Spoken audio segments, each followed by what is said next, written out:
అందరూ ఎలా ఉన్నారు? బాగున్నారా? అందరికీ కూడా నా హృదయపూర్వక కృతజ్ఞతలు. ఈరోజు ఈ బైబిల్ గర్జన పరిచయ, ఈ బీజీఎస్ ఆహార పంపిణీ ఫ్రీ ఫుడ్ సర్వీస్ని ఇంతగా మీరు ఆదరిస్తున్నందుకు మీ అందరికీ కృతజ్ఞతలు తెలియజేస్తున్నా. మనము ఈ ఛానల్ ప్రారంభించి 15 రోజులు అవుతుంది. ఈ 15 రోజుల్లో ఎంతోమంది దీన్ని ఆదరించారు. 200 పైబడి దీనికి సబ్స్క్రైబ్ ఉండడం జరిగింది.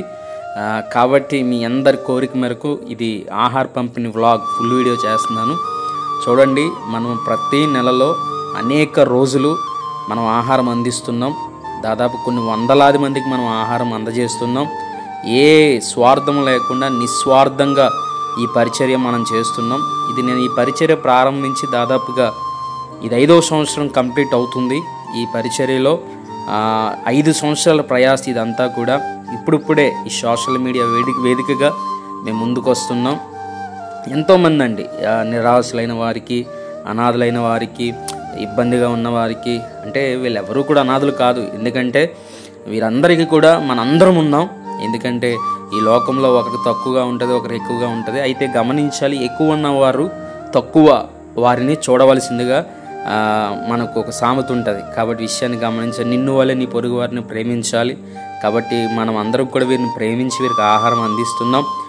దయచేసి ఈ వ్లాగ్ అంతా పూర్తిగా చూడండి. అలాగే ఈ ఛానల్ని మీరు సపోర్ట్ చేయండి. ఇలా అనేకమైన వీడియోలు మీ ముందుకు తీసుకొస్తాను. చాలామంది ఇలా ఆహారం పంచాలని అనుకుంటారు, కానీ వారికి ఉన్న పనులు బట్టో, వారికి ఉన్న బిజీ షెడ్యూల్ బట్టో వారు చేయలేరు. కాబట్టి వారి నిమిత్తం మేమందరం కూడా చేస్తున్నాం. మీరు చేసినా, నేను చేసినా మనందరం కూడా ఒకటే. కాబట్టి మనందరం కూడా మనుషులం. ఈ విషయాన్ని మీరు గమనించండి. చూడండి, వారి పరిస్థితి ఎంత దారుణంగా ఉందో చూడండి. కళ్ళంటే నీళ్ళు వస్తాయి. ఇలా ఈ పరిచర్యలో మీరు ఈ వీడియోలు చూస్తే ఇంకా చాలా, దాదాపుగా మాకు 1 గంట పైబడే వీడియోలు ఉంటాయి. కానీ అందులో కొన్ని మెయిన్ పాయింట్స్ తీసి మీకు పెడుతున్నాను. ఎంతోమంది అండి, కొంతమంది బట్టలు కూడా లేవు.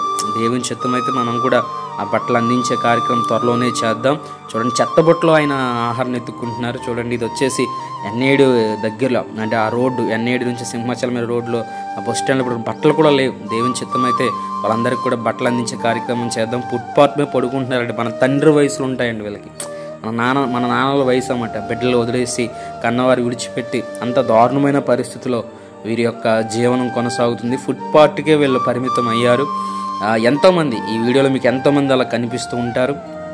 కాబట్టి ఈ వీడియోని మీరు చివరి వరకు చూడండి. ఈ అమ్మాయి అడుగుతుంది ఇంకొక ఆహార ప్యాకెట్ ఇమ్మని.